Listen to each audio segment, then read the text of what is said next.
So good morning, ladies and gentlemen. Welcome to the second day.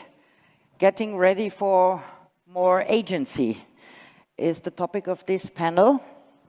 And I'm very convinced that we will have very interesting presentations and hopefully also some time for some lovely and lively discussions, which we already started over a cup of coffee. Tea. And this getting ready for more agency means we want to have a look. How are the institutions dealing with all these kinds of changes? What does this mean for the individual learner? We were already discussing, does it mean service delivery of higher education? Do we have customers? Are the institutions flexible enough, or is the discipline the driving force, or is it the view of the students and other stakeholders of the institutions? So I think we will cover institutional cultures, the driving forces within institutions. We will have a lovely case study on MIT, a pioneer institution in the whole topic. And then I think we will have a critical commentator on all that. So I'm going to introduce you the panel. First of all, it's Lauren Herckis. She's anthropologist. She's from Carnegie Mellon and specializing on faculty culture and the use of technology. One of the projects she's now dealing with is the how you can the intersection of campus culture on the one hand, technology change and effective teaching at the college level. And her research informs policy making, but I think I got especially interested in her view on cognitive mindsets within college institutions. Then second speaker will be Sanjay Sarma. He is the vice president for open learning at MIT. As I said before, one of the pioneer institutions. We have the opportunity to learn more about how MIT is doing. His background is a mechanical engineer, so he's also a researcher and innovator in that area. He researched a lot on standards we all use nowadays, and his current research interests are the Internet of Things, street scanning, we all need that too, logistics, manufacturing. But I think especially this view how MIT is doing and dealing with it is interesting for us. And the third speaker is Andrew Keen. He's author, entrepreneur, and controversial commentator. He wrote a lot of interesting books, among those The Cult of the Amateur, Digital Vertigo. I learned he is one of the 100 most connected men. Good to know. And his next book, going to be published in spring, has the humble title, How to Fix the Future. So we are all interested in that. Hopefully it's published in early 2018. Please press your publisher. Yeah. So, but I think first we start with you showing us what is going on inside these educational institutions and their very different cultures. What are the driving forces there? So please. Thank you. Good morning. So as you know now, I'm an anthropologist, and that means that I study people. People in the past, people in the present, people all over the world. I study the ways that people communicate, what it means to be a human being in these bodies that we're in, the little rituals that make daily life possible, all of the reasons why we do the strange things that we do as a species. So specifically, I'm an anthropologist who studies people like you, people who are interested in the changing landscape of education, people who are shaping that changing landscape. education has changed dramatically in the last several decades, and we here anticipate dramatic change in the decades to come. So I work at Carnegie Mellon, where revolution is happening every day. Carnegie Mellon has a long track record of learning science research, learning engineering, the invention and instantiation of innovations like cognitive tutors and all kinds of adaptive learning courseware, all kinds of artificial intelligence, virtual reality, augmented reality. So there are all of these educational technologies, all of these innovations, and all of these discoveries about how learning works and how to teach better. So we would expect education to be changing in ways that we might be able to predict. How do we see these innovations realized in meaningful ways? In a place with innovators and innovations, do we see these innovations widely adopted, used in a sustained way, ever improving, changing students' lives? The answer at Carnegie Mellon is not as much as we would expect to, so why not? A big part of my role in the last couple of years has been the identification of barriers and affordances to the sustained adoption of effective teaching tools and practices. So what we do see are these incredible innovations developed, tested, proven effective, published on, accepted by a few people, maybe used in a few places, and then slowly fading away. These are point innovations. Point innovations that we expected to be sustained. So when we create something incredible, and it's recognized as incredible, why isn't it widely used? How can we support the widespread adoption of these revolutionary, these theoretically game-changing changes?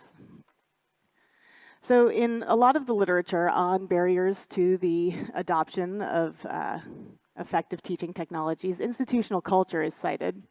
Institutional culture is the problem. Why are faculty so resistant? Why is institutional culture so challenging to change? Why does it move so slowly? Well, an anthropological perspective might be able to help. Education is complex. The educational landscape doesn't sing in harmony. There are a chorus of voices, but this is more of a cacophony of voices. You can take an average height, but you can't take an average opinion. So all of these opinions exist side by side, all of these perspectives, all of these sets of experiences, which make for a very complex, very human system. When we try and integrate that system, we find that these moving parts fit together in really complex ways. So like a piece of fabric, if you pull a string in one place, you see ripples in sometimes unexpected places throughout the fabric. So how can we predict what kinds of changes will produce the changes, the systemic changes that we'd like to see? My job is to take that bird's eye view, to figure out how these moving parts fit together, and to try and help prepare forward thinkers for an uncertain future. So I use the tools in an anthropologist's toolkit. I spend a lot of time interviewing faculty and students, watching what people do, sitting in on meetings. I follow projects from their inception through delivery, through use in the classroom, see whether they're used in future semesters. And so I think a lot about change. I'd like you to take a look at this image and think about technological advancement, because technological advancement happens all the time, but it happens in fits and starts. And around technological change, there are all kinds of other change that happens at lots of different paces. So in this image, does anyone see any obsolete technology? Does anyone see any widespread technologies? Does anyone see anything that's both obsolete and widespread? There's a lot of nodding. So what does that mean? For something to be both obsolete, but also in widespread use, because you can't have it both ways. So chances are that some of the things that some of you identified as obsolete, others did not. Some of the things that you see as widespread, others have never seen in use. And that's because every context is different. Even within the same institution, you'll find people who are deeply committed to using some of these things, and other people who would never teach with them. So I'd like you all to participate in a little exercise in thinking differently, in relativistic thinking. We're going to practice some perspective taking, and then we're going to think about the ways that all of these different perspectives and experiences come together to create a complicated educational context. And this is really important because a lot of change is stymied by the fact that when we're thinking about what comes next, we're making assumptions about where we are. And it's often the things that stay the same that stand in the way of seeing the change that we want to happen, those invisible things that we don't recognize as important about the current context. So this is Maria. The year is 2006. She will never remember the last century. She thinks that everyone in this room is unbearably old. She has never known a world without e-commerce or text messaging. Her education is going to be shaped, because she's just entering her formal education now, but her educational experience will be shaped by the pedagogies of the past decade. Student-centered learning, project-based learning, active learning. She'll probably never use a telephone to call a friend. She'll text first. It's much more polite that way. She'll probably never have a Facebook profile. Changing technology will shape Maria, who she is, but so will lots of other changes: economic, political, social, cultural, linguistic. Maria will become an adult in the next decade, and that will indelibly shape who she is as a person and also her expectations of education. Now, this is Sam. Sam has been working at Global Public University for more than 20 years. When he first started working there, a lot of his job had to do with sorting punch cards. Over the years, his job has changed, and in fact, the unit that he works with has changed also. Now he works for the Office of Instructional Development and Distance Education. He doesn't deal with punch cards anymore. He has a lot of institutional knowledge. He knows where things were 10 years ago, and he can help find them today. He can help update things that have been around for a while and maybe out of use for a while. And he's got a really diverse set of skills. So when there's a kind of a boutique need, when there's a faculty member who says, there's this problem that I want to solve, I need these things, who can help me? Sam is a go-to person. He solves all kinds of problems for all kinds of faculty around the university. He has seen several different learning management systems instantiated and then passed on. And he's the person, not the kid who's been working there for a year and a half, who a faculty member can call and say, I had this thing that worked in Blackboard and I just can't make it work in Canvas, because he's operated in both environments. This is Lily. Lily has always loved math.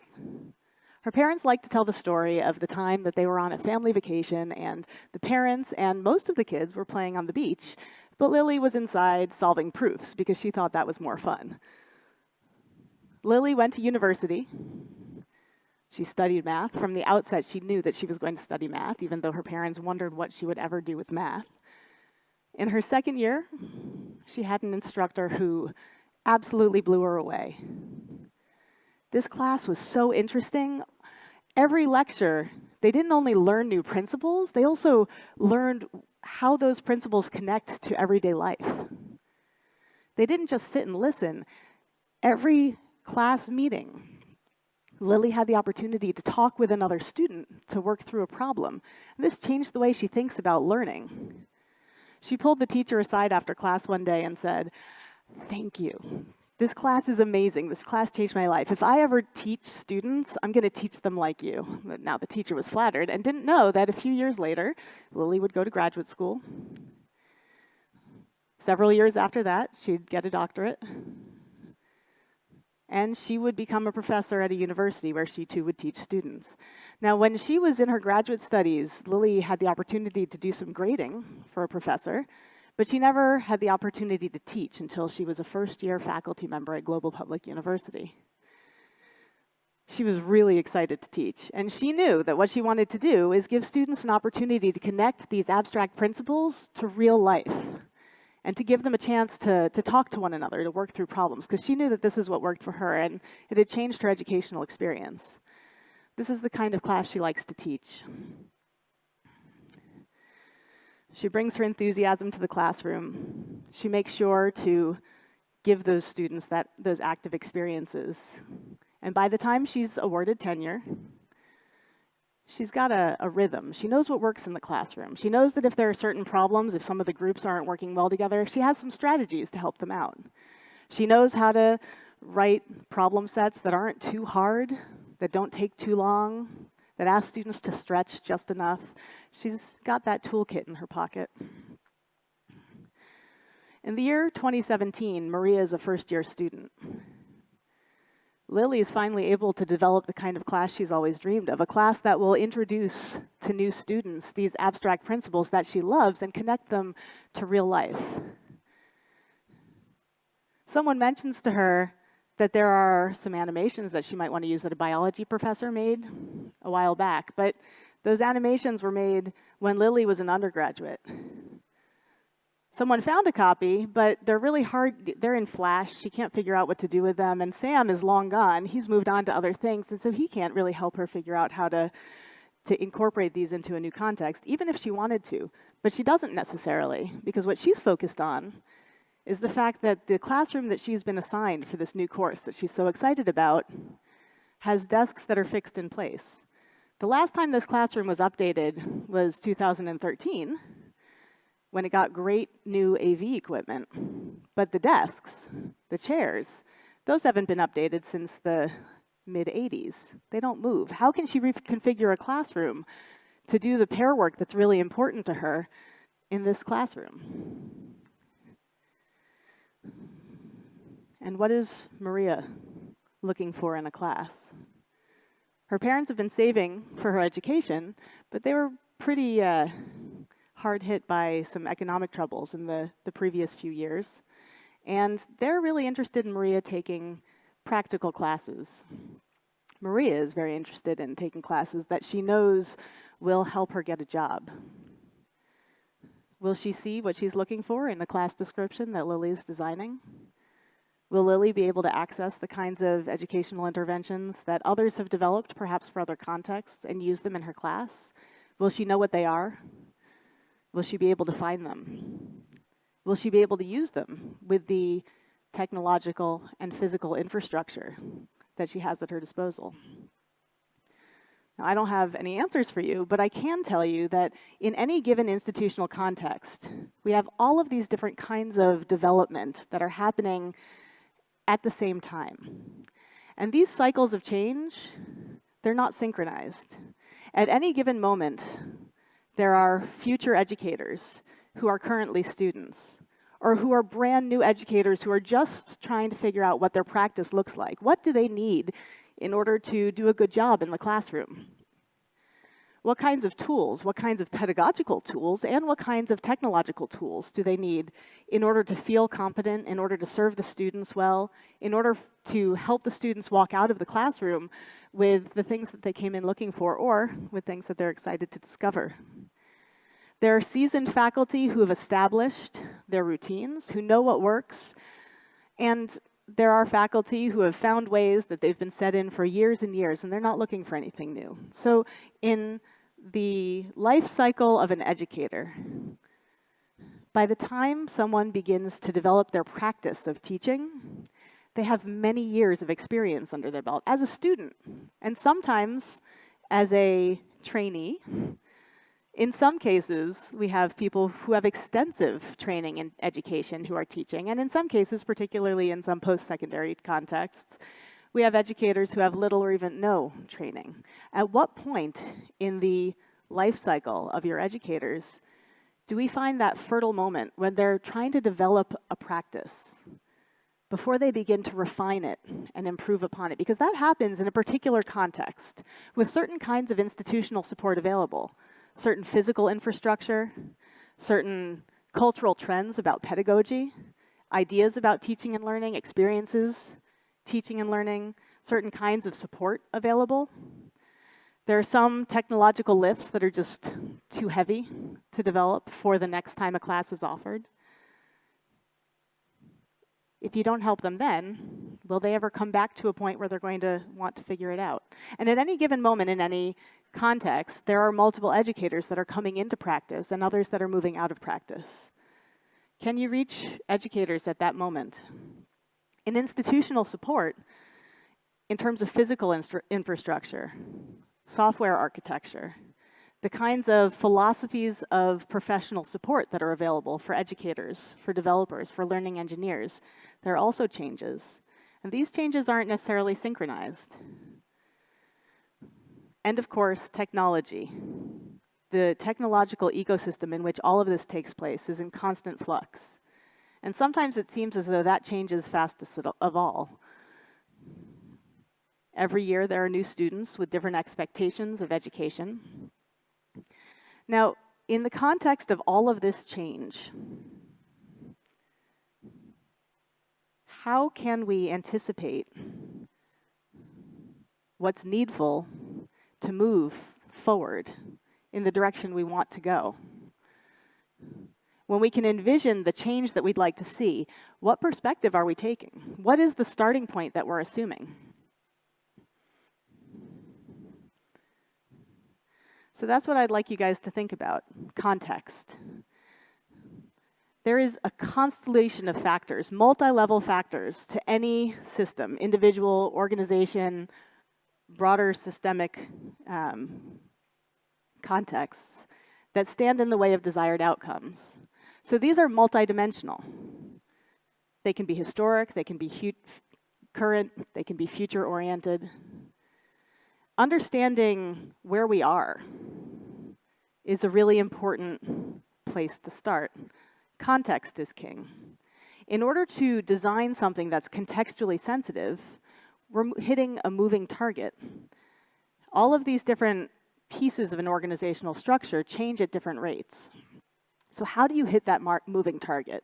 How do you design today for adopters, students, educators, and the institution of tomorrow? Well, first, question your assumptions. If you think it's obsolete, first ask yourself, for whom is it part of daily practice? Just because it's time for you to move on doesn't mean that others are ready to, which doesn't mean that they shouldn't be, but recognizing the way that certain technologies or principles or practices are central to the daily lives and practice of students, of teachers, or of the infrastructure of the institution can help you take small steps. If you take too big a leap, then those who are relying on those technologies, those principles, those practices, aren't going to be able to keep up with you. Build scaffolding. Go slow.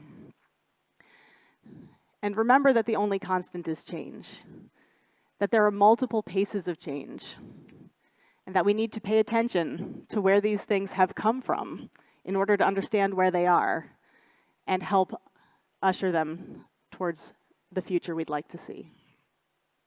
Thank you.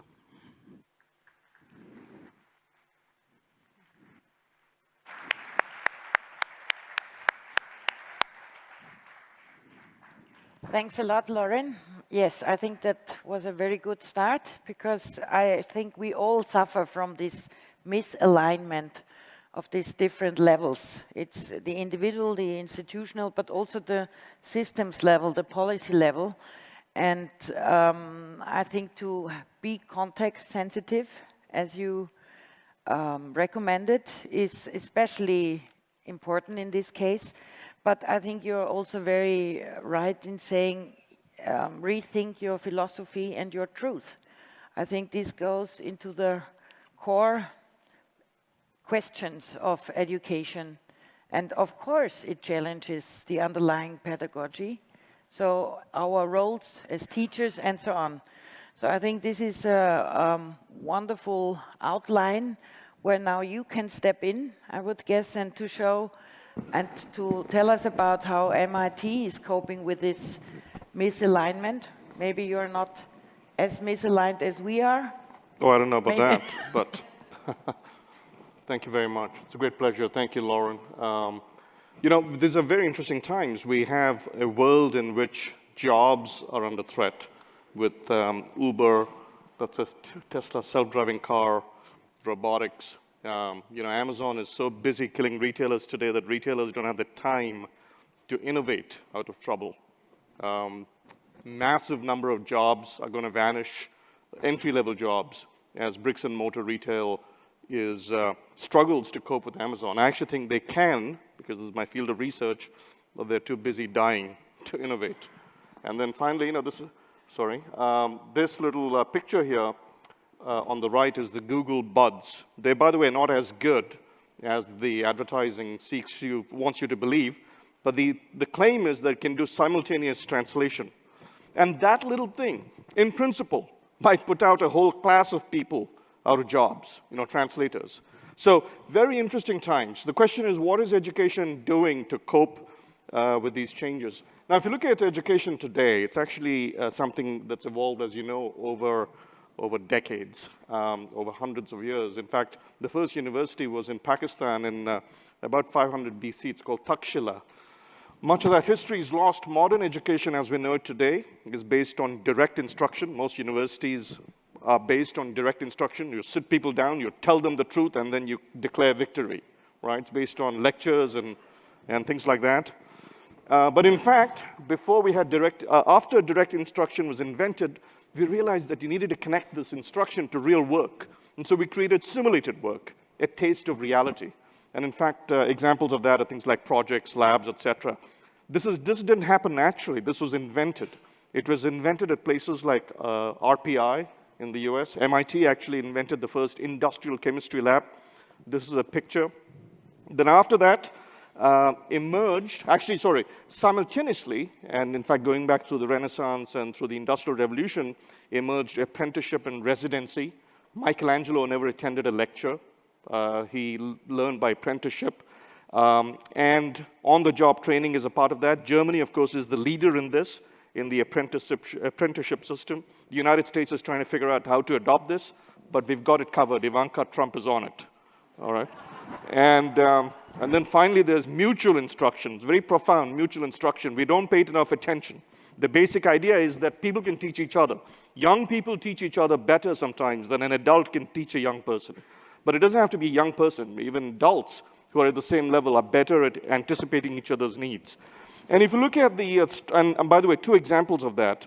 The picture on top is something called the Madras system of education, which was actually observed by an Englishman, Bell, in India in 1790. And then he brought it back to the UK and became the Lancaster system. And the picture below is something called 42. How many of you know 42? 42 is this university in Paris where the whole education system is gamified. And you learn programming. It doesn't matter how you learn. All you do is you play a game. You can learn using open resources anywhere. The whole university, which has 900 students, has 35 staff members and 0 professors. Check it out, 42, right? That's mutual instruction. So if you look at the evolution of our modern education system today, this is sort of, we're somewhere in the mix there, and the pendulum always swings between these 4 poles. And normal schools, which became what are called education schools, study these things. But in the end, they come from informal practices, things that emerged because someone thought it was a good idea. Moses did not walk down from the mountain with tablets that said, you must educate this way. We made this stuff up. We made it up because we thought it was a good idea, right? Even our curricula are sort of made up. They come from historical practices. The early Western universities cherished Latin education systems and, the education system from ancient Greece and from ancient Rome, and that is what our education system is today. And we continue today with those pathways. So our existing pathways are very rigid. You have residential education, and you have the real world. And thou shalt spend, by the way, if you can't afford it, you go straight to the real world. That's where education occurs, okay? If you are one of the Mandarin class, then thou shalt spend 4 years or 3 years, depending on the country, getting an education. Then you will work, and you'll be the boss. And, oops, this thing animated too fast. You will work. And then you might come back to grad school and get an MBA or a master's or a PhD, or you might get it continuously, and you go back and work, and then you go and command people, those who are uneducated. And we have compromised. We do have 2-year degrees, but that's about the extent of our innovation. And the question to ask ourselves is, must we limit ourselves to this super constraining design language, or should we invent a new design language? So if you look at the modern world today, and MIT's, I'll tell you what we're doing there. There is, in fact, a third row on this. I call it the third rail, which is online. And with online, you can start doing some exciting things. First of all, if you do go to college, and everyone can go to college, doesn't have to be in 4-year chunks, you can also flit in and out of college. You can do things online. That's called the flipped classroom. You can go away and do an internship, do a startup. While you're doing a startup, you can take courses online, get credit, come back to college, graduate. Maybe you don't graduate. Maybe you drop out. Seems like a good career move if you're Mark Zuckerberg or Bill Gates, right? Then you go to the working world, and then while you're in the working world, while you're working, maybe you take courses online, and you stay abreast because machine learning might change your job, or AI might change the way you work, and you want to catch up to it. And then you maybe go back to college. Maybe this time it's only a year. And while you're there, you do some online courses in some other topic because it's your passion. Maybe you learn about ancient Greece or ancient China. Maybe you want to go spend some time there, right? It's a very different vocabulary, a very different design language that we're evolving. Now, when you go back to work, maybe this time you just work, no education, you're good to go, but you want to refresh your skills, and you want to go back to college, not for 5 years, not for 4 years, not for 2 years, not for 1 year, but for a week. Right? Yeah, we're doing that now at MIT. 1 week, because you can attend something called a boot camp and get a sense of what's happening. And so the point I want to make is that really we need to invent a new set of career moves, a new approach to education, where education is not this one and done, but a continuum. If it looks like music, it's because it sort of is, all right? It's like jazz, it's like rap. It's all the music that's been invented in the last century. If we can innovate music, why can we not innovate the way in which education occurs? Now, music, the notation we use for music wasn't born, again, Moses did not give it to us. It has evolved. Someone made it up. This is the music on a rock face in Delphi, inscribed. This is the Delphic hymns. I've actually been there. It's actually wonderful, where you can see the first inscriptions of how to sing a certain hymn. So you can see that someone invented that. And even before that, this is from Nineveh in Baghdad from 2000 BC, which shows, again, notation for music. If they could invent new music, why can we not today invent new ways, new pathways for education? So that is what we're doing at MIT. And some examples of that are some programs we've created. Of course, OpenCourseWare, which I'll talk about, which was created about 17 years ago. We're doing a lot of work in blended learning. We've invented new credentials called MicroMasters. We have these 1-week boot camps. We're doing online professional education. It's like C minor. We're inventing new scales. And I think that we're in a very interesting time today in the 21st century where we can take these new inventions in education, not just from MIT, from all over the world, from Stanford, from Europe, from Asia. It's actually amazing stuff happening in China and India right now, and change the way in which education and work play with each other. MIT's history in this goes back, as I said, about 15 years. 17 years ago, actually, we announced OpenCourseWare. OpenCourseWare, where we gave our curriculum away for free to the world, has been downloaded by 200 million people. Okay? Facebook is what? 1.5 billion people.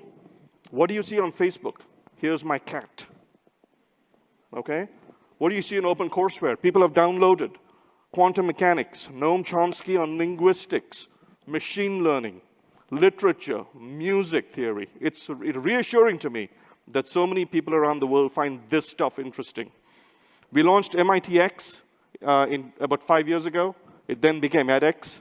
edX has reached about 12 million people, about 2,000 courses, and MITx itself has reached almost about 3 million people. This is edX. We also launched a new credential called the MicroMasters. If you're interested, I can tell you more about it. We graduated our first batch of MicroMaster students earlier this year, 600 of them. It's a fully online credential, and if you get it, then you apply. It's called inverted admissions, and we give, you can get an accelerated master's. And edX has now scaled the MicroMasters. There are now 40 MicroMasters from 25 universities on 4 continents. And we've also got these new programs on online professional education. We've launched something called boot camps, which are 1-week events at MIT. And we do it all over the world, and we're encouraging other universities to do this, so people in the workforce can dive back in and get an immersive experience in a new area. For example, the Internet of Things, a field that comes from my lab, or MIT. Anyway, so I'll skip that and just say that, but if we're going to invent a new language, we need a new grammar, right? You can't have a language without grammar, or you can, but it won't work very well. The fact is that we are today inheritors of a system that is based on a fundamental flaw in understanding how the human brain works. The human brain is based, by coincidence actually, the title of this session is agency, but that's actually coincidentally what I'm going to say. It's based entirely on agency. The lecture format that you see back here, this is from 700 years ago. Right? It doesn't look very different. You can see one guy there in the blue robes at a late night. You can see a couple of guys there focusing on their iPads and checking out their Facebook feeds, right? But the one assumption that is false is this. The assumption is that the professor has a pen and the students are empty sheets of paper. And what the professor has to do is, you're all sitting there, I am writing on your brain. And when you're done, I'm done, and damn it, you've learned. Which is BS. That's a technical term, right? The fact of the matter is that assumption is false. And what the cognitive psychology tells us, and I'm simplifying it somewhat, is when we get knowledge, it's like little gold coins that are dropped in front of us. And what we want to build is a treasury, where these little gold coins of knowledge are organized, and it's clean. And when we need something, we can go get it, right? When you're at work and you need something, you can just go grab the piece of knowledge and use it. That's what we want. But the assumption in between is broken. You see, the way the brain actually works is you have a little guy here, a little dude. It's called your prefrontal cortex. It's a little leprechaun. Think of it as a little leprechaun. And the leprechaun, every time I feed knowledge to you, your little, the agent, that's where your agency comes from. By the way, this is what separates us from animals. Well, a lot of things. And in some ways, we're similar as well. But anyway, this is what separates us. This is the most recent evolutionary element of the human brain. What the leprechaun does is, when knowledge appears, the leprechaun's got to come down, grab that stuff, go back, and then reform it, put it in the treasury, then run back, pick up more stuff, right? The problem is that that executive function, the consolidation, the integration, is tiring. And if you don't give the leprechaun a little bit of time, he gets tired. And that takes about 10 minutes. And yet our lectures are 90 minutes because it's convenient. And that is a fundamental flaw. The fact is that we formulate our knowledge of the world based on an organic reconstruction of a model. And that is by that little guy. Your mind is not a sheet of paper that I'm writing on. You are constructing your knowledge base, right? And what happens, by the way, when the leprechaun gets tired? The technical term for it, I'm not joking, is mind wandering. 10 minutes, okay? And you can actually see the mind wandering occur. Leprechaun gets tired, your cognitive load is, you're fully loaded, and it shows up in the brain. We now have amazing breakthroughs now in cognitive neuroscience because of the invention of new imaging tools such as functional MRI. Extraordinary names. It's a great history. In fact, if I had the time, I would tell you about it. Nobel Prizes. Linus Pauling, the famous chemist, biochemist, played a part in this. We can now see, by putting people through activities, which part of the brain lights up. We can see when memories are being formed. We know that memories are formed, short-term memories are formed in the hippocampus. And then the hippocampus transfers it to the long term. We know all this stuff. We also know that the more we learn about the brain, the more we realize that our education system today is misformed and misinformed. And yet we continue to do it because it's so damn convenient. Okay, and professors love the sounds of their own voice, as you can probably tell. There are so many principles now. In fact, much of the pioneering work comes from CMU, where I got my master's. With the cognitive tutor, we know so many things about the way we should be teaching. By the way, Maria Montessori instinctively understood some of this stuff. The Waldorf school system instinctively understands some of this stuff. But the classroom education model ignores it. Take, for example, this thing called mind-wandering. That's when the little leprechaun dude gets tired. What happens is, your brain, when you're focusing, that's the top image, is focused. The prefrontal cortex is active. After about 10 minutes, it goes into a mode called mind-wandering, and you can actually see the activity start spreading around the brain. It's called the default mode. By the way, this is not such a bad thing. That's where creativity occurs. Think of it as connecting the dots. The leprechaun sort of connecting the dots. Give the poor guy some time, because he's got to do it. But what do? We say, you're not paying attention. I don't care how attentive you think you are. After 10 minutes, you may think you're paying attention, but you're not integrating the knowledge, right? Now, just as a little aside, mind-wandering can also be bad. Uncontrolled mind-wandering is associated with things like depression. And do you know what the solution to that is? Anyone? Mindfulness. Sheer coincidence, it turns out. It turns out mindfulness, which is also studied now by cognitive neuroscientists, actually is one way to control mind-wandering, which is bad for you. With medicine is the other way. So here's an example. We did this with Accenture.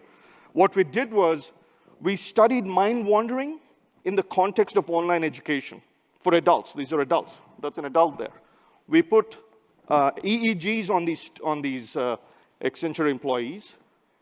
We didn't drill any holes. There was no medicine involved, okay? And what we did was, we gave them 3 test conditions. Watch video, do video with, by the way, the one great advantage of online is you can make your videos 10 minutes. So you can stay within the stamina of the leprechaun, of the agency, right? You can't do that in a lecture. I've already been going, 20 minutes or 17 minutes. I can't do that in a lecture. And then what we did was, at the end of the 10 minutes, we said you can have a discussion, or we can ask you questions about what you've just learned. That is called retrieval learning. And what we found was, I'll just skip this, I'll just say that just by applying some of those principles, you can see a very significant increase in learning effectiveness. By the way, this is not surprising. This has been repeated maybe in hundreds, if not thousands, of experiments, where if you apply some of these tricks, people just learn better. How many of you have used a computer program called Duolingo? They apply this, but none of the professors know about it. Teachers don't know about it. It's amazing, right? And the other interesting thing is, if you look at those strips at the bottom, that is EEG. And the yellow is mind-wandering. Blue is a focused mind. So by applying the tricks, you can actually get better focus, which is less mind-wandering. So this thing on the right with interpolated testing gives better focus. So you can apply these principles in so many ways. Let's look at another one, curiosity. Very interesting. It turns out that curiosity is a fundamental thing. If you can make a student curious, you actually activate the mesolimbic reward system. It's fascinating stuff, right?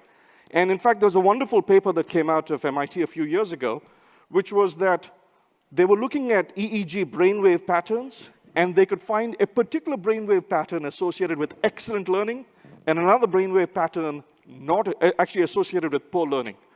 It was all great, but they didn't know what the hell to do with that information. What are you going to do? Put hats on people with EEGs with a green light, and the green light pops up. You jump on the person, and you say, you're ready to learn, I'm going to teach you now. So it's useless. But actually, it was a German research group that came up with the English word to describe the good state of learning. And that German research group, it's Grubner et al., the word they came up with was curiosity. So it turns out, just as when you're hungry, the saliva tends to flow, when you're curious, dopamine flows in the brain. Dopamine is a neurotransmitter. And dopamine puts you in a mode where you can actually learn. So if professors spend all their time making students curious, everything else would follow, or at least a lot would follow, right? And they could learn stuff online, which is basically what the flipped classroom does. So, it's a fascinating space. Look, here's the deal. If you had to do it all over again, you would do it completely differently. I've had the honor of doing that. This is a university in Singapore that MIT built called the Singapore University of Technology and Design. And we did everything differently. One lecture every 3 weeks in physics. All classrooms based on studios and peer learning and problem solving. The entire curriculum based on design, right? Everything, lectures, labs, curriculum, projects, everything. And that was before things like the HoloLens. The HoloLens, it changes the way in which work and education are done today. If you wear augmented reality, as you're working, you can be educated. Little tidbits, just in time, in context, right? Even the Amazon Echo, or the Alexa is the voice system. The impact of that on learning is very interesting. We're doing some research on that. Or even more, just introducing play in learning. This is one of my colleagues, Mitch Resnick. If you've used or heard of a program called Scratch, he's the inventor of Scratch. If you use Lego Mindstorm, he's the inventor of Lego Mindstorm, right? So this is the guy that, he's the Lego professor at MIT as a result, actually. He's the guy who... Yeah, Pellert, yes. Pellert was, yes, I completely agree with that. Seymour Pellert, who unfortunately just died, MIT professor, died about 3 years ago, absolutely gets a shout out. Thank you. Because he's the inventor of Logo, which inspired much of this. Good point. So my office is the Office of Digital Learning. There are actually 3 different units in my office. One is the Office of Digital Learning, which does all the MITx, MicroMasters, OpenCourseWare, all that stuff. The second is a new lab we've started at MIT called the MIT Integrated Learning Initiative, MIDLE, which is a bunch of cognitive neuroscientists, economists working on the science of learning. And the third is something called the Jameel World Education Lab. And the basic idea is it's a best practices collaborative. It's a consortium like the Media Lab where Seymour Pellert was where folks come together to exchange best practices, schools, universities, countries, in 3 different demographics: K-12 education, higher ed, and workplace learning, or workforce retraining. And I'll just spend a couple of minutes talking about this, and then I'll end. So the basic idea, we just launched the Jameel World Education Lab earlier this year. We had our first JWell week in October of this year. We had about 120 participants from 26 countries, companies, universities, regions, countries, schools, school districts. And it's sort of an interactive thing, a bunch of lectures from around the world, but also interactive exercises, etc.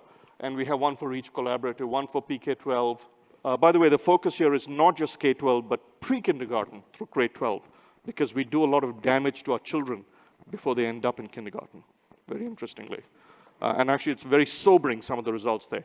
You can actually see in an MRI the difference between children based on how many words they've heard before they get into kindergarten.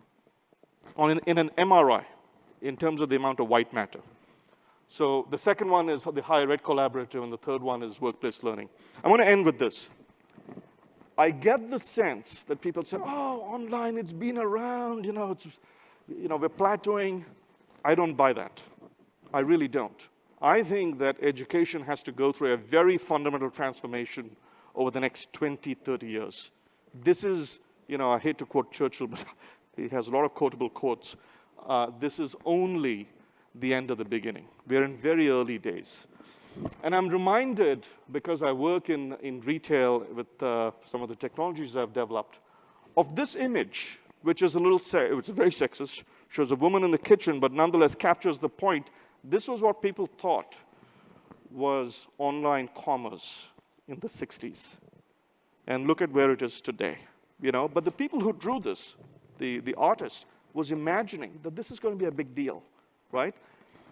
Where we are today in education is a sort of a grainy, black and white image of where we need to be. We're going to look back in 20, 30 years and think of this discussion in that context. And I think that if we don't do it, someone else is going to make the change. And our great institutions will get left out.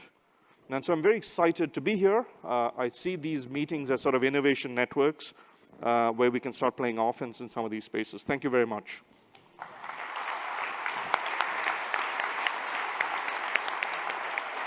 So.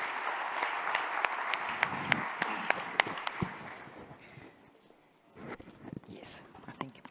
Sanjay, thank you very much. I think that was very much inspiring. And you go back to some very, very old questions. I mean, what is good learning about?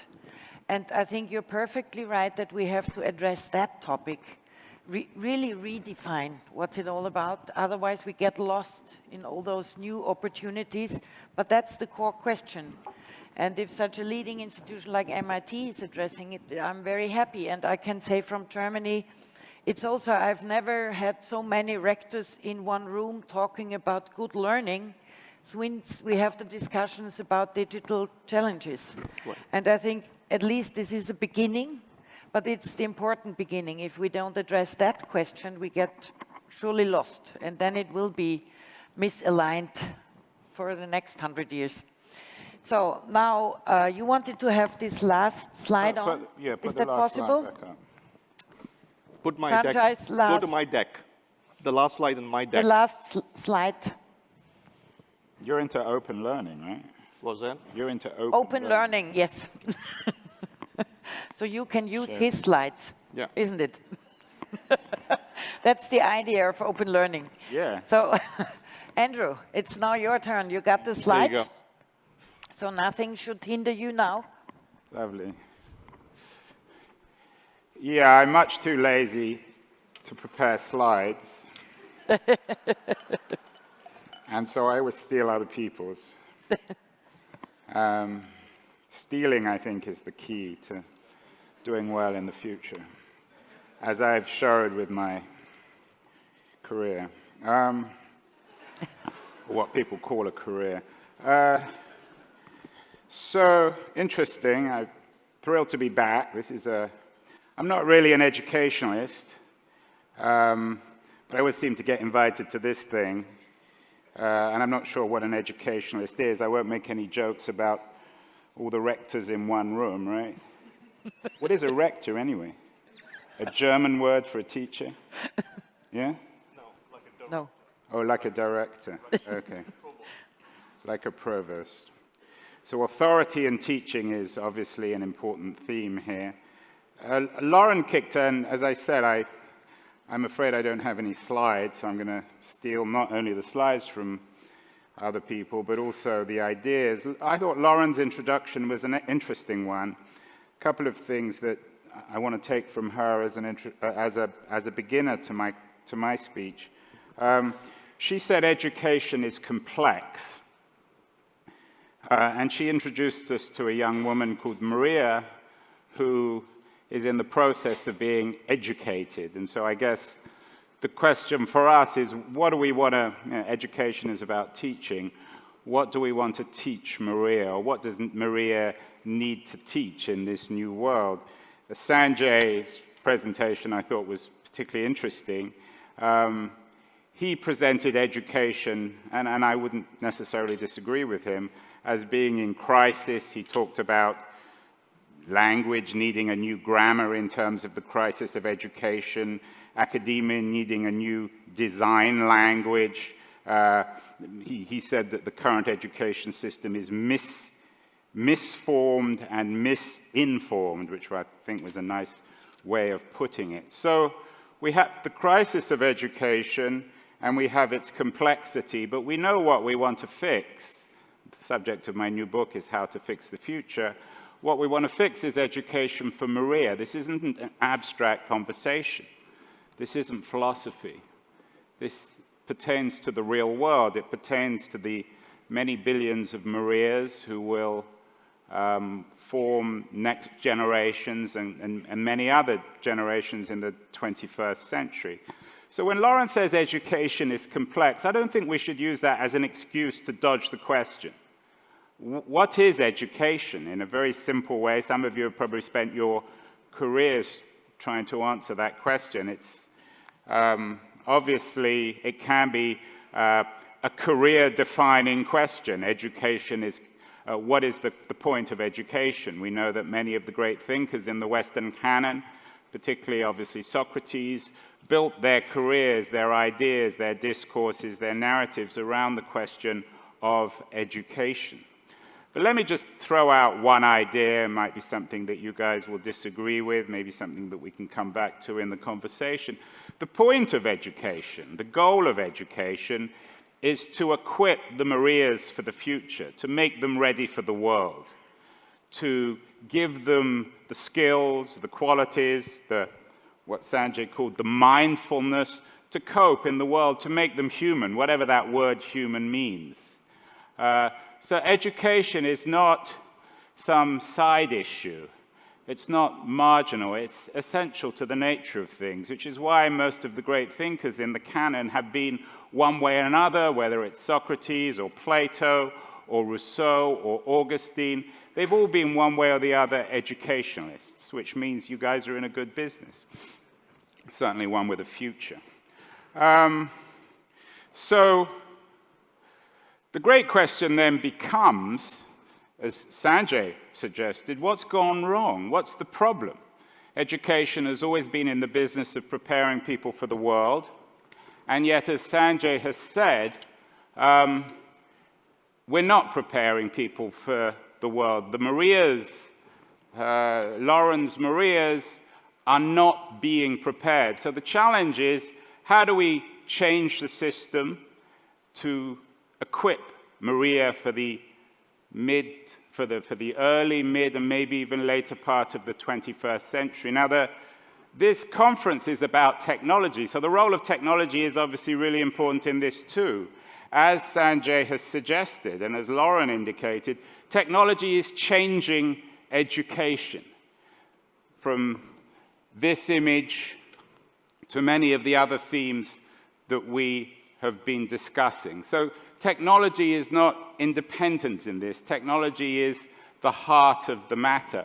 I looked at this, and Sanjay's image is an interesting one. He said, well, if we look at this image, it's rather archaic. Now, what I would suggest is when we look at that image, what's interesting in the future is not the technology. What's interesting in the future, when we look at this at the beginning, perhaps, of the 22nd century, what will occur to us, I think, is not how people are looking at the television, not that the fact that they're in the kitchen, not that they're using a module to remote control this device, but actually where the human being is in this. Because in the beginning of the 22nd century, the supposed woman who we take for granted is human may not be human. The difference between the algorithm and the human will be increasingly hard to distinguish. So the great question perhaps in 100 years or even 50 years is, where is the human being in that? And what, perhaps more importantly, what is the role of the human being in this new world? What's the role of the human being in a world increasingly dominated, saturated by technology? That's the question for us, I think, to think about today. What's the role of technology in a world dominated and defined by digital technology? This is the theme that I think Sanjay introduced. That's where the discord is coming. Education appears increasingly complex because of the role of technology. So we need to figure out some simple solutions. We need to figure out how to rethink this. And I would suggest that perhaps a way to begin is by going back to the title of this session, which is Getting Ready for More Agency. Now, no one's really discussed what agency is. In my new book, How to Fix the Future, I make this issue of agency central to ways of actually fixing the future, ways of not only fixing the education system, but fixing every aspect of our society, from inequality to unemployment, to the increasingly monopolistic Silicon Valley companies that are, I think, undermining not only democracy, but perhaps even human happiness in this new age. The issue of human happiness, by the way, and technology will be one that I'll be talking to Julia Hobsbawm about at lunchtime today in another session. Agency. Does anyone want to define what agency means? Anyone here? You're all educationists. What is agency? Mark, you're an educationist, the famous one. What is agency? Ability to take action.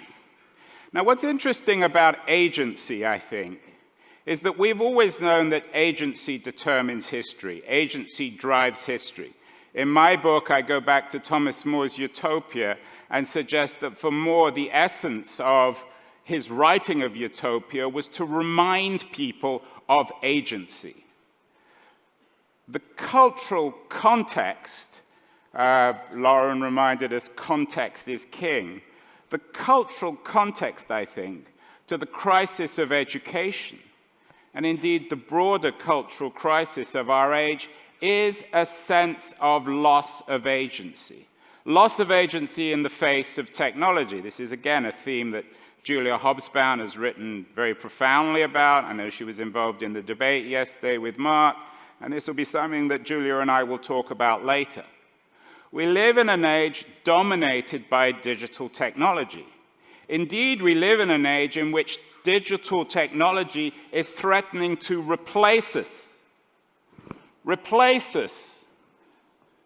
That woman in 100 years will probably be a robot, and she will be indistinguishable from you or I. Blade Runner will, in 100 years, become a reality. Science fiction always becomes a reality. It's just a question of time, as the author of Blade Runner famously said, or one of the authors, a very famous science fiction writer, the future is always here, it's just unevenly distributed. So we have technology now, digital technology, particularly in the form of AI, that's replacing us as human beings, or threatening to replace us. We have technology now that replicates lawyers and doctors. We already have technology that's essentially replacing drivers. I was talking to Sanjay before. He's a PhD in mechanical engineering. I said, what is mechanical engineering? He says it's involved with the manufacture of cars.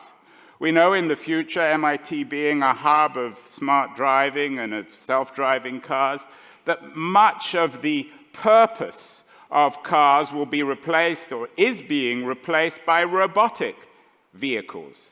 We know that more and more technology is replacing us as human beings, whether it's drivers or lawyers or doctors or people who serve hamburgers in restaurants.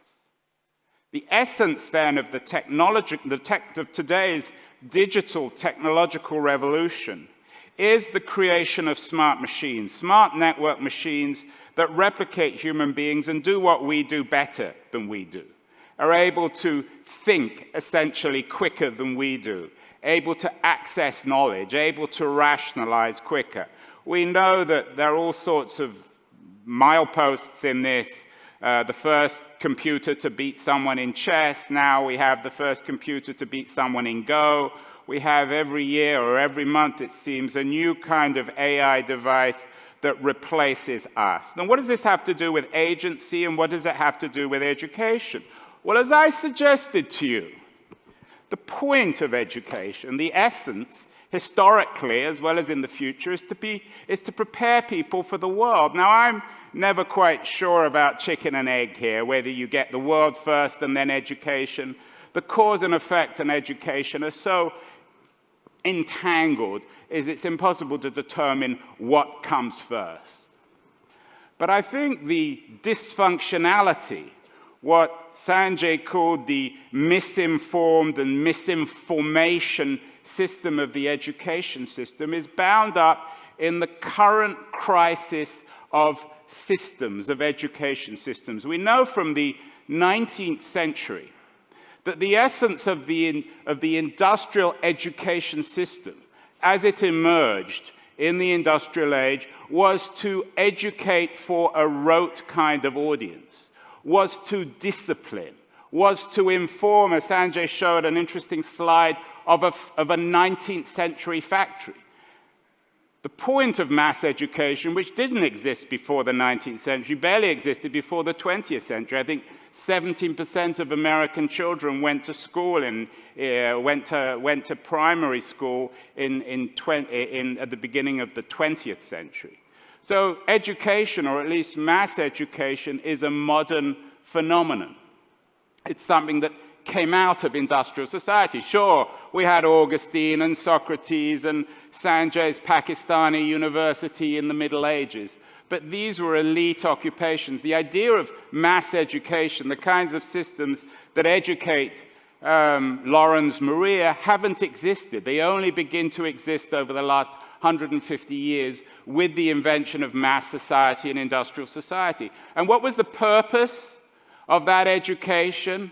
To discipline. Those of you who have read the work of Michel Foucault know the role, and that French school of historiography, know the role of discipline in culture and in education. Now, I'm not saying this was a bad or a good thing. It was a reality. It was a way to create a modern workforce. There have been many critiques of this modern workforce, from The Man in the Grey Suit to many other films and books and poems about the way in which our humanity was squeezed out of us in this industrial pedagogical world. Sanjay mentioned Maria Montessori and Rudolf Steiner, the father of the Waldorf education. These two profound 20th century educationalists came up with their ideas as a reaction to the hierarchical, over-organized nature of industrial education.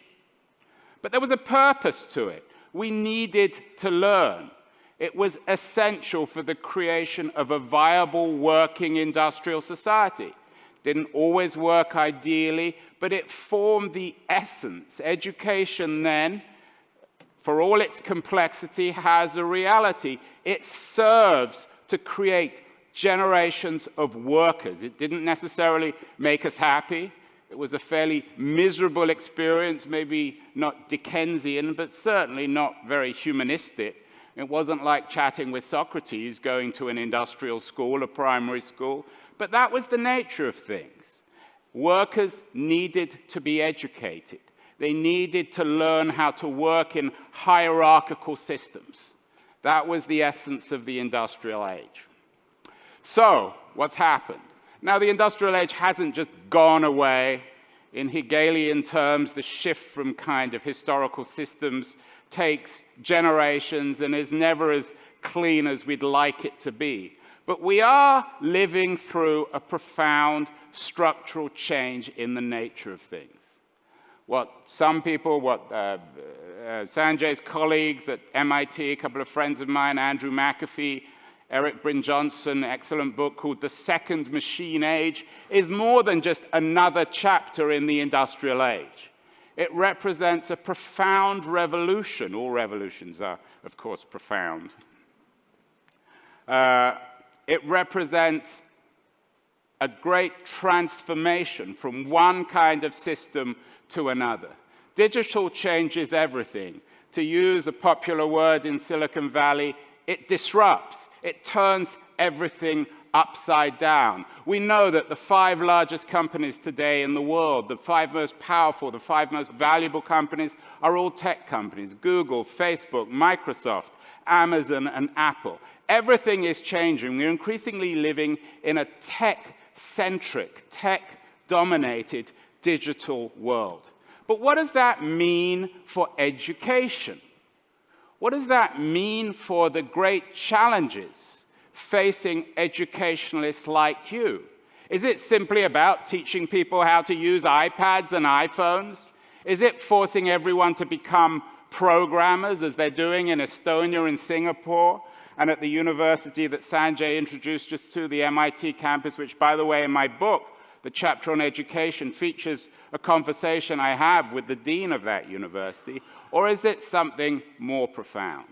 It is, of course, something much more profound, something much more central. And it's this sense that we go back to agency, agency being the key part of this narrative, getting ready for more agency. But agency doesn't just come along. It's not like the 3:40 train from Frankfurt.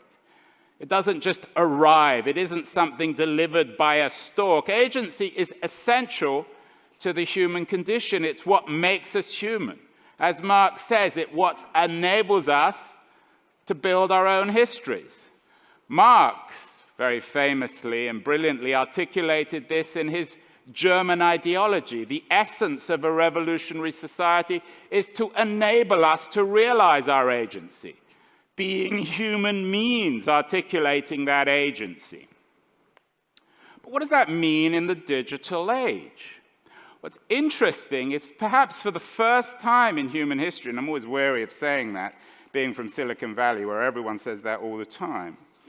For the first time, agency does indeed become central in education. Not only central, but essential. The reason is because technology takes away or replicates everything except agency. Because when we look at this image, we can create someone who looks like that woman, who appears human.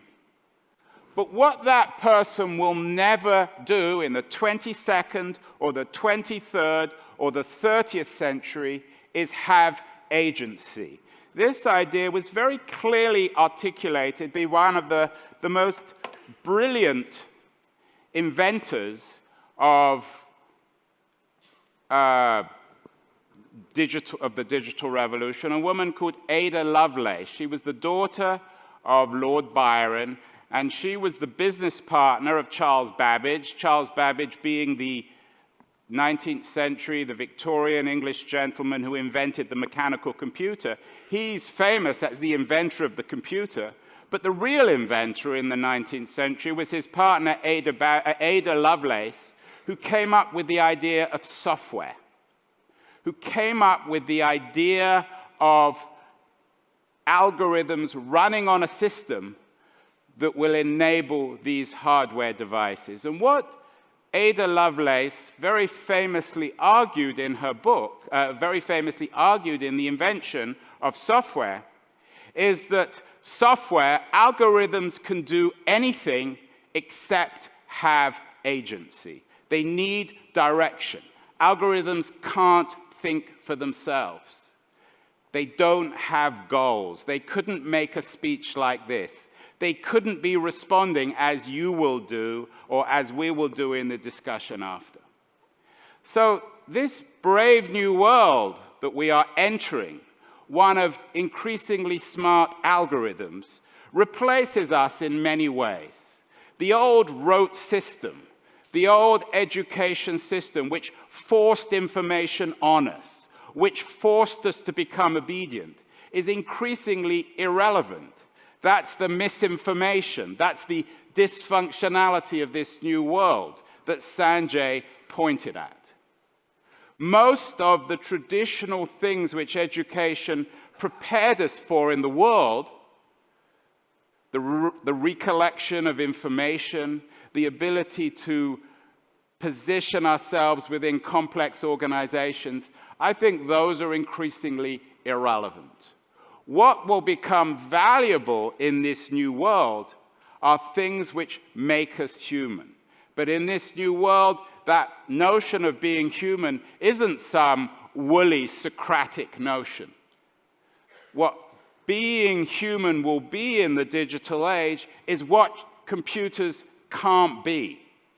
Being human means not being able to think for oneself, but being creative, being mindful, maybe being even forgetful. So what's really interesting about this new world is that the education philosophy, for example, of Steiner or Montessori now are becoming relevant. In the old world, they weren't relevant. They were curiosities. They were romantic intellectual reactions to what was going on around them. Now the real value is in learning how to be creative, how to develop, and I quote a Waldorf headmaster who I interviewed for my book, how to develop the muscle for thinking for ourselves, for being disruptive, which doesn't just mean being Mark Zuckerberg and having a startup. It means being able to situate ourselves in a world, that world of Maria, where we have value, where we can bring something extra that computers can't do. Now, where's my evidence for this? The evidence, of course, is still fairly anecdotal. We're in the earliest stages of this revolution. But in Silicon Valley, for example, the really smart executives are not forcing their kids to learn programming. They're not giving them iPhones or iPads when they're 3 years old. What they're actually doing is sending them to Waldorf schools. The Waldorf school in Palo Alto, which is one of the most oversubscribed in the country, is full of kids of executives of Google and Facebook and Apple. Steve Jobs didn't let his kids play with computers. He didn't allow them to have iPads or iPhones in the house. Not because he was morally against it, because he knew it wasn't preparing them. The real preparation then, the real challenge for you educationalists is how to teach agency. It's not obvious. It's rather like teaching people to be rebellious or teaching creativity. There's almost an illogic to it. But it's a profound challenge which many educationists have actually thought about. And that's the challenge. So education and agency now are bound up intimately with each other. Education now, the great challenge of education, and this, as I've argued in my book, is essential if we are to fix the future, is to prepare our kids, the Marias of the future, for an entirely different world. A world where computers do most of the things that we have traditionally educated kids to do. So the challenge and the opportunity for educationalists is to reinvent the system around what computers can't and never will be able to do. There's no simple answer to it, but these are interesting times. Education may be complex, but it's not that complex. And if you don't get it right, then we're all in trouble. Thank you.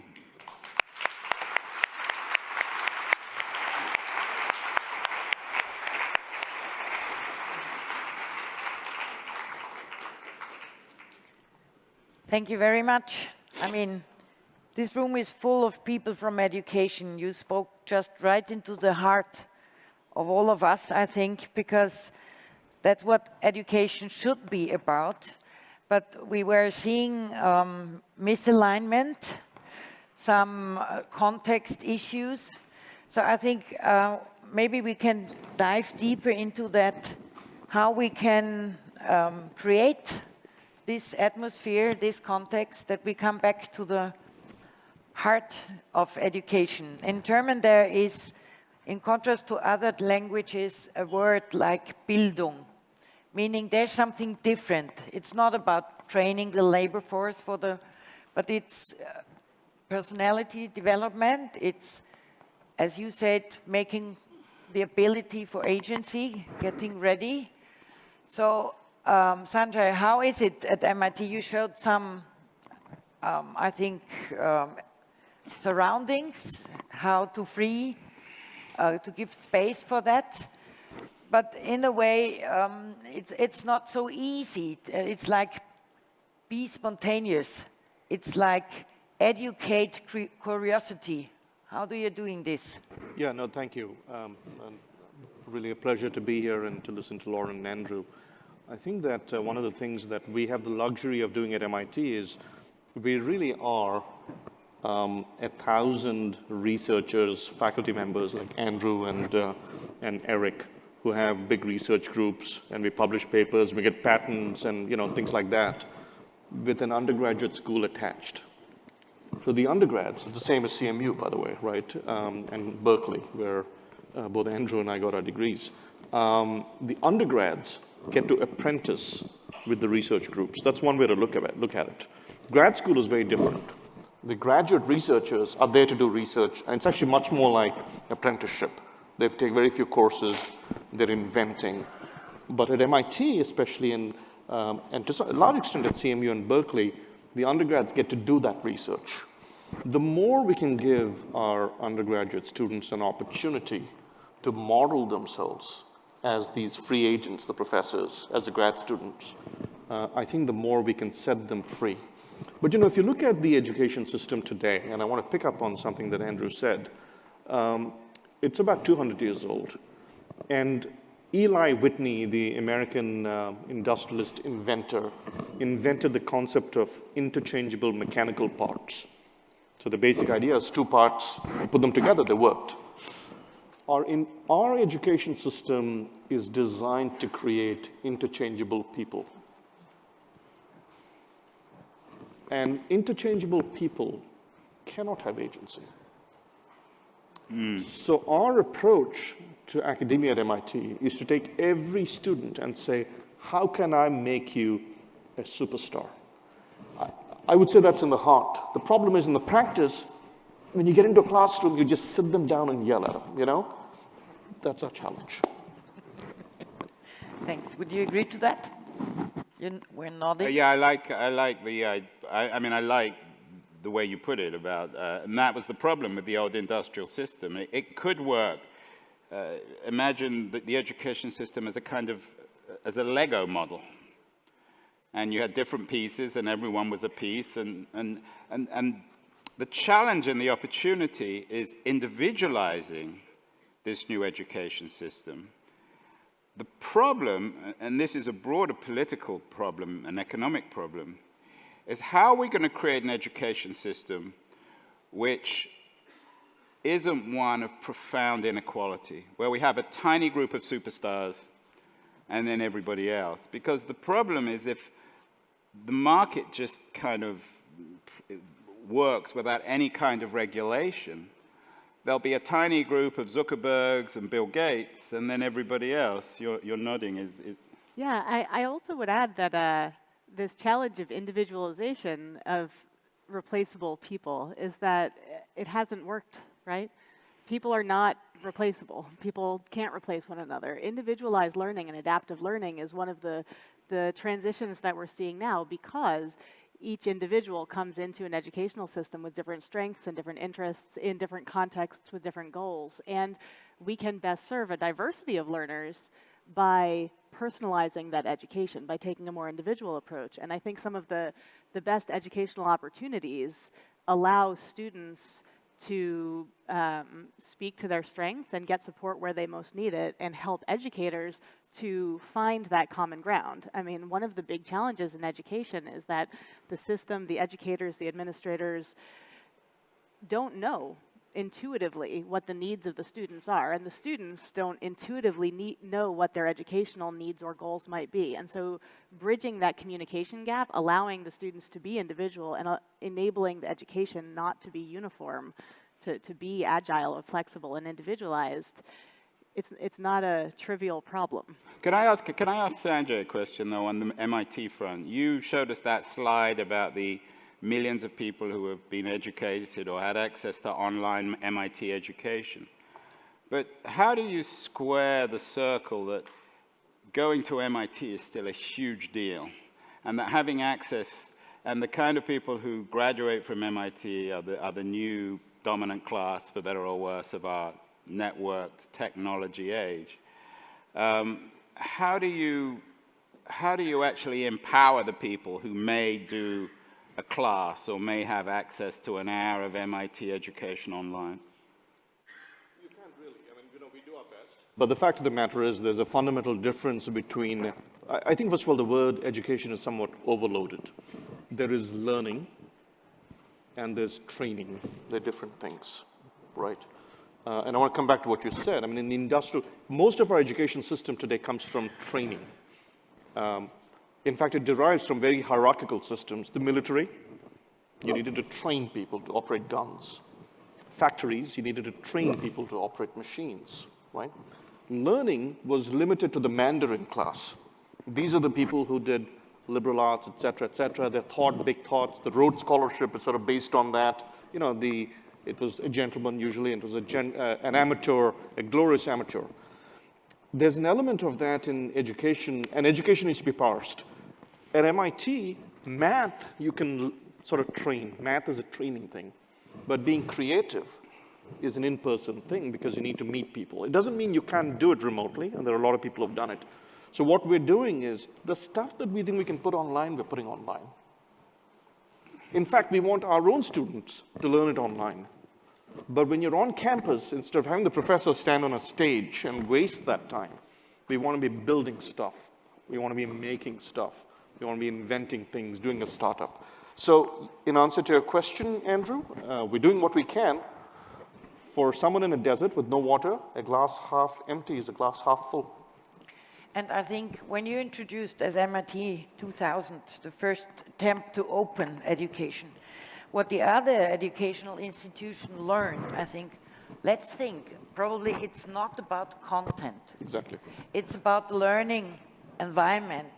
And at the end, it's the core question, how do we inspire curiosity?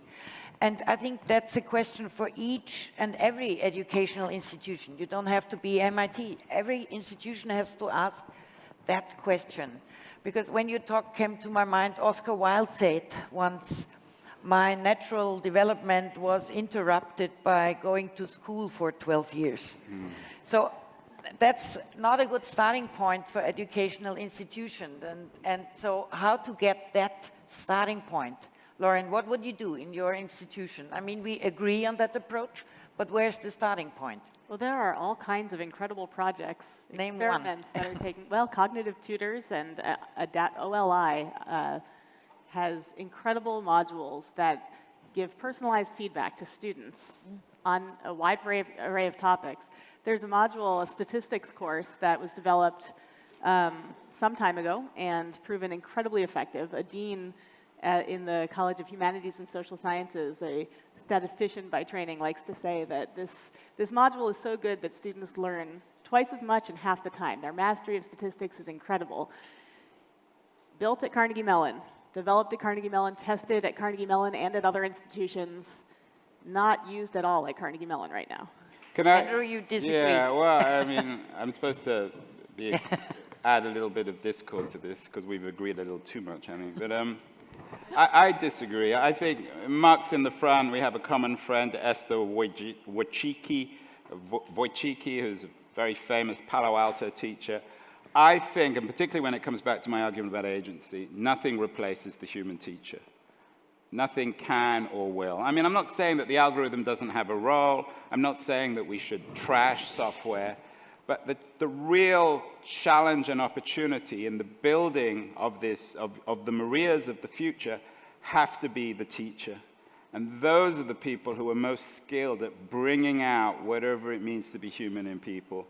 And we can't replace those with algorithms. And the real problem in socioeconomic terms of this new age is that we're creating a sort of a bipolar or a kind of education world, where we have a high end of people going to MIT and having access to people like Esther, who teaches at Palo Alto High, where Steve Jobs sends their kids, and everyone else who's going to be on the software systems. So I think we have to be really wary of falling into the software trap and seeing technology as a solution. Technology isn't always the problem, but it's certainly not the solution in education terms. I think that your use of replace is really interesting. I think that technology can't replace people. And when we envision technology replacing people, we open the door to all kinds of problems and all kinds of challenges. The question we can ask ourselves is, if we have these technologies that can do things that people can't, or can do things that people can, are there opportunities to augment what people can do, or to fill the gaps where people are not able to go, that these technologies can fill a role? Yes. So I want to thank all three of you. I think that was most inspiring. Set a good tone for this second day because you draw the attention to the core question of education. We shouldn't lose that. So I enjoyed this moment of consensus. There will be a lot of discussions, but I think to draw the attention was a main issue here, so thanks a lot to you. Thanks, that was inspiring.